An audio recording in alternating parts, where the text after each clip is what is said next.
Wherever you are, I wanna be. Wherever you dwell, there I will dwell. Wherever you lead, Lord, I will follow. Yada Onyankopon ase se na dom ne na doye adoson awoye so. Ohene David ka se momaye na Onyankopon ase na woye na doye ewo hoda. Ne kwasie yi a Onyankopon adom yen amana to yen. Sede onam na dom so de adom yen no ebinum wa no ebinum so beposo ye Moses no onyame de yen agina beposo se yenima asafo no na ye ne om kasa ebre yi mu a nema nyina na no kwanso yi ewo sa video yi kwanso enkyere mu a mu ofie fi se asorodan no na ya tomu ba onyame asafo de won tomu do Onyankopon asese mu nyina mo nkwada so te ase na onyame adom eda so eye adwuma mu Israel nyame onkosoma na basantena mo so na ensimu yi na ensimu kra yi anano pay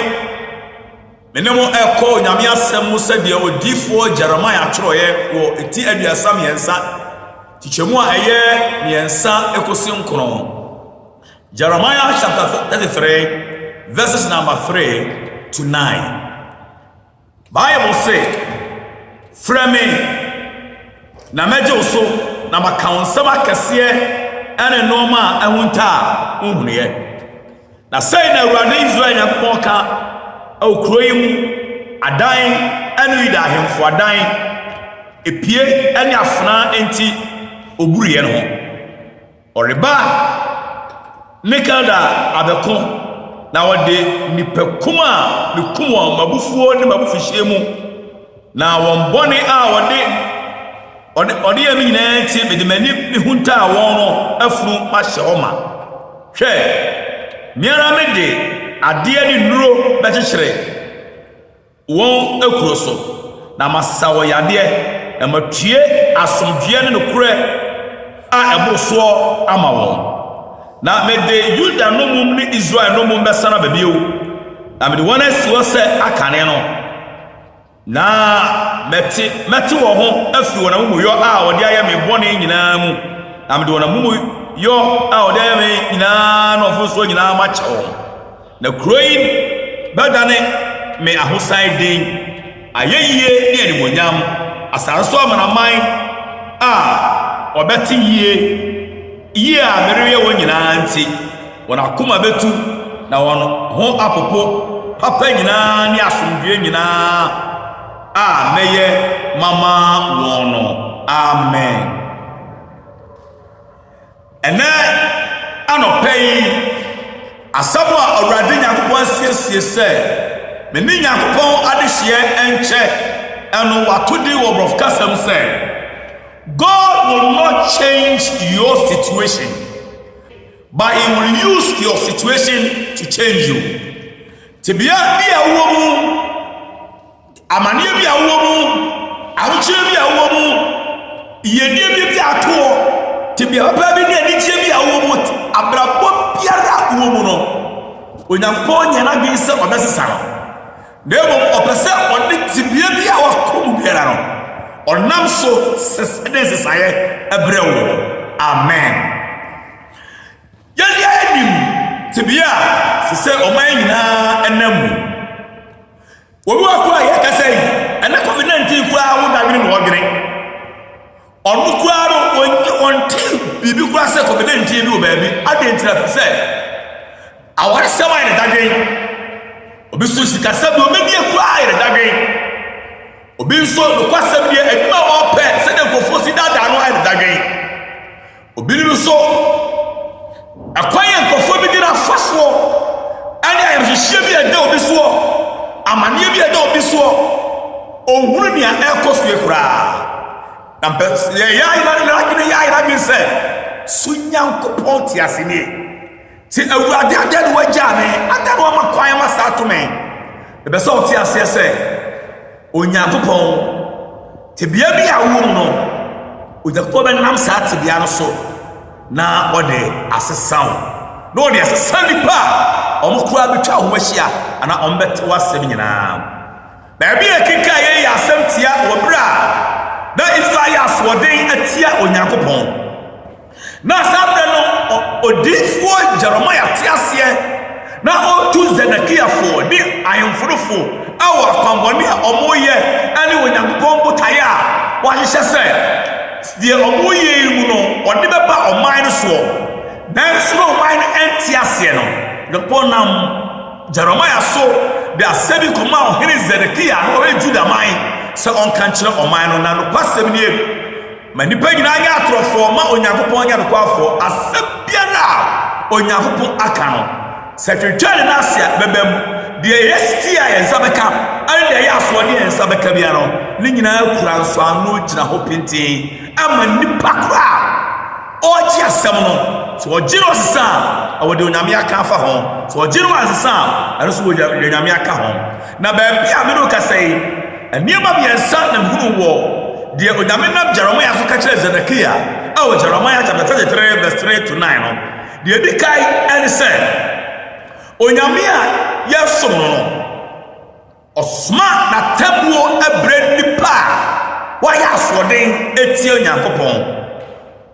God sent forth his judgment to the disobedient people and so kind Revelation chapter 3 verse 19 so na totoa me do won you aten na me twaso eto onyankopon do ne ma eti Somalia bonia ohwie otweaso na otweaso wi a na matu ni se ohwese onipa besakara dwen na wache no aben ho na so onyameti aba no hu wi a ade no say bi o de tosu bi ensan say he has already assured us a new hope and the hope is peace eti so onipa sakara dwen a o de boss achi aba no ho a obshe mo say obeba ye ni daso esani daso no and say o ma asumdie o mai Ghana wiasmai asafo ma beso bibiara ti asese nia abei se ya sochi na ba ya de hia ya gesakra bese sakra ya tia inda kopo ya no kwafo se obachi ya ben ho biu wo tia ben ho biu so a ade a wa hye so be ye ne se obema ye anigia eya asumdie a wa hye mbo a eno ye ni daso eno so mo me ya kwa ya fafo na body asochi mbre ne ma ehuru se asochi ade ho kire ade masabasaye eba oman so oman anya bi se obesakara dia sa no me eba de maso na ede oseye na eba na ye hye sedie wo bible man mu a Jeremiah ka che Zedekia de na Zedekia bobodi ase asema oka no obonyi nifisede wa tradifo bi wo nchen a obo de obo kan se na ebeye yie nyame mfa so chi bi ama nyame ma ho nkyereo adofo onyame a oyi oja no sa oja no ehyiade sa oja no so ebre ade ho I'm saying fire consume and the same fire refine hwe ya na Adam amra o de ko tuna edi tro mo no wo de asomdua ma nanso Adam ye mfonso no bonia Adam ye no a sei ayonkofa eda oni nyankopon tem to ka Genesis chapter 3 verse 8 a enoti onipa ti asomdua kromo no onipa no afi asomdua ho ekohintai baby ya boni tiri ye no someone ko ya no so no it destroyed the relationship between Adam and his wife as I say ayonkofa Adam ne yere tem etukaya what verse 12 Genesis chapter 3 verse 12 no emra o japo bisa say onipa Adam na yesa so ba na adena ma amena look at the confusion boniba de edeba no and the tosu yesa boniba edi trom eba say it disrupted the harmony and unity between mankind and nature. Asumjia Onyakopɔn ma onipa ne abɔdeɛ a onipa ne wɔ wɔn ntam, onipa ne amoa ntam, onipa ne nua ntam, onipa ne Nyankopɔn abɔdeɛ ntam wɔ no. Afei deɛ saa bɔne a ɛbaeɛ no ɛtete ɔmo ntam to Nyame ka sɛ ɔwɔ a ka woyɛ onipa the immediate pet wo ɔwɔ no afei wobɛka onipa no nkyɛn onipa so hyia wɔ a ɔde abaa bɛbɔ wo tiri ɛnti firi hɔ no abɔdeɛ suro nipa na nipa so suro abɔdeɛ. Adɔfo Paul ka sɛ wɔ saa mfomsoɔ yi a nipa ayɛ yi no sɛ wokenkan deɛ ɔde Paul kan wɔ Romans chapter 8 verses number 22 a Romans chapter 8 verse 22 a ɔse na yɛnim sɛ abɔdeɛ nyinaa ɛdi apɛpɛnɛ na ɛko awoɔ ɛbɛduru nɛ deɛ ɔbɛsɛ wɔka ne sɛ ɛna mfomsoɔ nti ama abɔdeɛ di apene asase di abobo awuram mmoa di abobo nipa ahomete yɛdidi bi wie a ne ama mmoa bi deɛ yɛdie kura yɛnya ne ama mmoa bi nipa bebree di abobo adentira ɛyɛ mfomsoɔ nanso awurade a ɔyɛ ɔdomfoɔ mɔborɔfoɔ sɛ sɛ ɛka ɛbɔ ne kyerɛ a ɔyɛ ɔtiri ne nokɔre soɔ no bɛkyɛɛ no wasa ahyɛ mbɔ wɔ the other coin sɛ sɛkra yɛ adwene a ɔbɛtwe asan aba ne ho. The second point I mean can say the restoration of God. See here Jeremiah chapter 33 verse 7 and 8 or say now me the Judah no mum and Israel no mum besa baby o now me the one see what say akane no na mate won afiri won amumu yo ho a wode aye me bone nyina ho na me de won amumu yo a wode aye me bone na wode afo me no nyina ma che won Onyakopɔn botaya a woman ni parese onya ye maye nkwa ahokyere mu afebo nebom sade beya obekai nanim onyamu a wahye yense ye be osiade ma no nti ni din ni nanim onyam ti Onyakopɔn sa twene man esan ebe no ho bio eti hu se Onyakopɔn ka kire Adam ni Eve se animonyamra na kekata wo na obobo omodia de bone ma no pagu ye no na woni pa hwe se ka oba bi akata no wo fa haban kata no na so haban no awiabo a ebesai awo na daga so da ho abone be fa se temporary cover no we da kupo ogwama bi na ode ogwama no bojaje ne ma na ode ogwama no egwama no kata onipa adaga so bese mo onipa bi ate ase ese eyese ye boy ho bai ye ahwe woni bebre ho na nso nyina mu no so nyame ansi da no a odansefo ye kwa me doctor bi friend doctor antwimu asi akoka na semi se doctor fo ehwe yare na ye urade na osaya na onyame ana ayarsa oje asumdue eyere dia onipa biara ni ko beto abo onipa asumdue te biara ya ho de prayer preach me mfamaye this urade nko am na the third point is to say Onyakopɔn wo aniswade hunu bi ewo emanema na aniswade huru a owo manema no ani se minima dwene kura me dwere ho enye bone die se me wie ma wie papa ani ani da so ti so Jeremiah chapter 32 verse 42 or say for that said the Lord like I have brought all these great evil upon these people so I will bring upon them all the good that I have promised them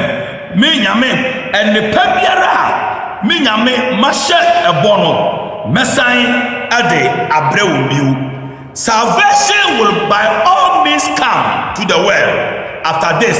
we will enjoy the peace of God and kwaje ayo nyame nchen na nyame a wahye ebono adopa eyedelara ebrei ni enibu yem no onyame de nkwa agye bebre ne ma onyame beji wiase kwa onyame beji Ghana nkwa na saa nkwa no ene na sumdue no Onyakopɔn nkwa na wo eni nipa bia wo Yesu bai na ode nkwa abato ma wo de asumdue abato ma ye fra na asumdue hene nanso woni beka say because his name is Prince of Peace doesn't mean guarantees that ensure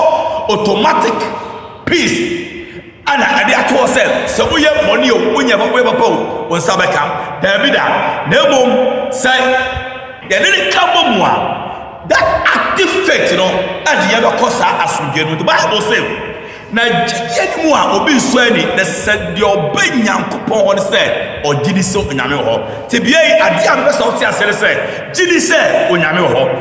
Hebrews chapter 11 verse 6 say na oye wana oba ne nchen no katuafo awurade de akatua pa bebre na akatua o de bebre no aya asomdie adofo no onyame asesa Shadrach Meshach na Abednego hawo no but omwura mu no onyame de nsesaye ebai na onam soma Babylon for chidi na onam so share Shadrach Meshach na Abednego esugidi eden onyame yi Daniel how dem free ho ba onam so se san Dario ne the cabinet for nyina mo no say Israel da me ne nyame san so na Stephen yes da bo no onyame amakwa akase mo nsanka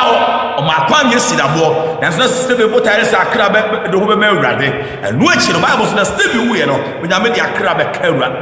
asafron na Stephen so da chafa awon kwa gmero adofo no God will not change your situation but he will use your situation to change you awurade matibia abai de yenamwe emphasis saye kese emrew emphasis saye kese emreme emphasis saye kese emre na sorry emphasis saye kese emre oh my Ghana emphasis saye emre ewiase nyina say me wiase nyina hu say Israel Nyankopon ono nko ani nyame a esom no ni pabrebe wo nyame a omdo ngoni atoro so de nanso nyame a hyebre ene nkrabea ekina safo akura no okura owuo ani asama de safo ano osemen kan chel say sa so twia ba sakra wadwe se sakra ya bira obetwia ba ho so twia ba ho a wode enigi a eya asomdue no wode be ma ye onyame hirawo onka ho onye okese omana dom sonso na oma wakoma so abisade mrem onu ane paire de no omane siwie fe nyina sanka radi Yesu radom tumfo Nyankopon do sonso konkran kofa one yentena sese ni da nyina amen. God bless you.